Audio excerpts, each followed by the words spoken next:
Naranasan mo na din bang mag-track ng expenses sa notepad? Kaso kung minsan namamali yung compute natin, may solusyon tayo dyan using Google Sheets. Pwede sa cellphone, pwede sa laptop. Tara, turo ko sa'yo.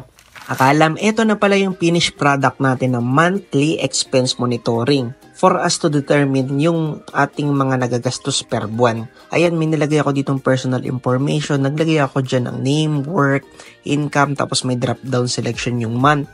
January to February. Tapos meron ako ditong financial summary, particulars, housing. Tapos may nakasam lang din naman yan dito. For example, ito, housing, ayan, nakareflect yung data na yan. Tapos meron akong overall expense, lahat ng expense ko.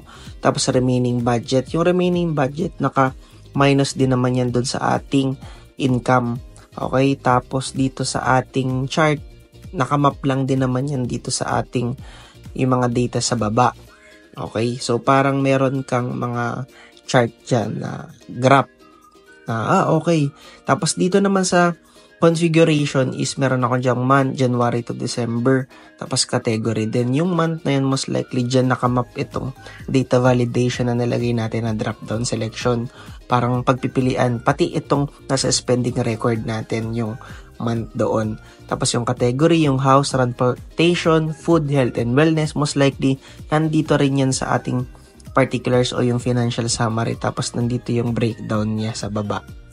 Okay? So once na nag-input ako dito, for example, itong May, yung housing. Ayan. Kung makita nyo, ibig sabihin yung May housing yung category niya. So, eto yan. Dito ko lang din hinugot yan sa configuration. Okay? Tapos dito, yung upa. For example, ito, upa, housing siya, description. So, yung amount, magre-reflect yan doon sa ating monitoring.